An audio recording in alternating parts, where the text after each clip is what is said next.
Ya. Oke, Assalamualaikum warahmatullahi wabarakatuh. Kembali lagi bersama saya Meladiana dari kelas 11 MA Al-Quran La Raiba Hanifidah. Ya, langsung saja saya akan membaca mukadimah. Ya, alhamdulillahirabbil alamin wa bihi nasta'inu ala umuri dunya waddin. Wassalatu wassalamu ala asrofil anbiya'i wal mursalin wa ala alihi wa sahbihi ajma'in, amma ba'du.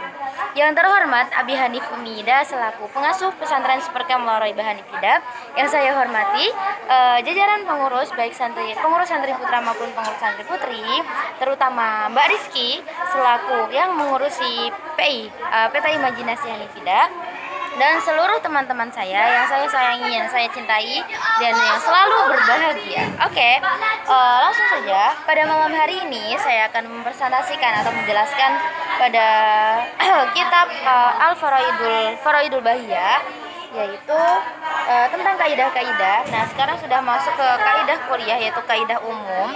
Sekarang sudah bab ke-6. Nah, di sini saya akan menjelaskan tentang 4 kaidah langsung. Jadi ada kaidah nomor 3, keempat, kelima, sama kaidah yang ke-6. Oke, daripada penasaran, langsung saja saya akan mempresentasikan kaidah yang nomor 3. Jadi kaidah nomor 3 ini adalah al-isaru bil qurabi makruhun. Artinya, mempersilahkan orang lain dalam hal taat itu hukumnya makruh, guys. Jadi, maksudnya kayak gini. Makruh dalam ibarat itu mengalah di hal ibadah. Kok pinter ya, nggak dari tadi gitu. Habis itu. Nah, contohnya tuh seperti ini. Ada ini kan dalam hal ibadah ya, guys. Jadi ada contohnya kayak gini. Ada orang yang sholat, mau sholat di masjid. Nah, beliau datangnya pas awal. Nah, pas awal tiba-tiba ada dong datang orang yang akhir-akhir. Pas udah mau sholat, masuk sholat, orang yang datang awal tadi malah mempersilahkan orang yang datangnya akhir itu untuk di barisan saf pertama, sedangkan dia tuh mundur di barisan saf kedua.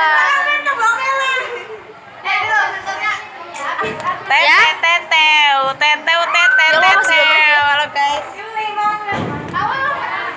Jadi saya tamu. Ya, nggak apa-apa. Ini di skip dulu ya, skip dulu aja ya. Ya. Yuk, mau ngapain? Jadi di sini tuh saya akan jadi mau Jangan sekalian. bentar lagi aku mau ulang tahun.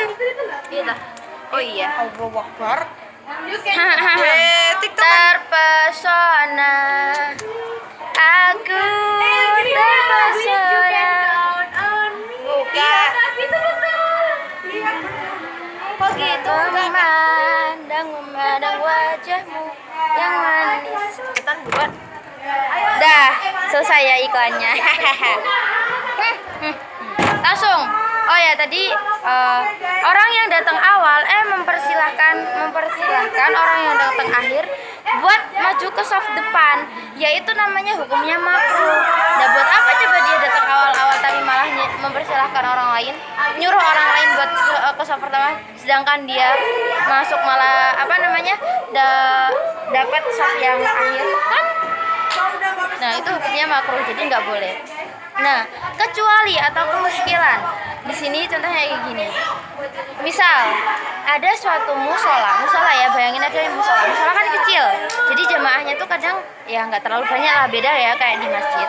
Nah, ada orang nih, saf pertama udah penuh. Tiba-tiba datang lagi ada orang ke belakang. Jadi dia sendirian tuh di saf kedua. Tiba-tiba yang dari saf pertama itu mundur buat nemenin si yang di saf kedua tadi sendirian. Nah, itu baru nggak apa-apa. Nah, sebenarnya orang yang tadi di saf pertama itu mundur itu termasuk rugi, tapi itu bisa ditebus oleh perbuatannya dia, karena dia itu menolong yang maksudnya nemenin gitu, jadinya nggak sendirian. Soalnya kalau misalnya sendirian di saf kedua terus dia sendirian, itu hukumnya juga makruh, nggak boleh. Nah, makanya yang tadi di saf pertama mundur itu rugi, tapi dia juga dapat pahala, maksudnya ditebus kemakruhannya, maksudnya kerugiannya, karena dia menolong si yang di saf kedua gitu ya. Nah, itu termasuk keuntungan gitu ya. Jadi dia tuh nggak rugi sama sekali. Itu. Nah, sekarang masuk ke kaidah yang keempat, yaitu atabiut tabi, pengikut itu mengikuti. Nah, di sini ada saya kasih dua contoh langsung ya, cepet aja. Jadi atabiu la yufradu bil hukmi. Jadi pengikut itu tidak disendirikan hukumnya. Contohnya kayak menjual kambing bunting, kambing yang lagi hamil. Nah, kalau misalnya mau jual kambing yang lagi hamil, berarti dia juga harus jual anaknya. Tapi kalau misalnya jual bunting yang lagi jual kambing yang lagi bunting, kok jadi bunting yang lagi hamil? Jual kambing yang lagi bunting, tetapi dia cuma mau jual anaknya doang, sedangkan anaknya kan belum lahir, ya nggak boleh, itu nggak sah.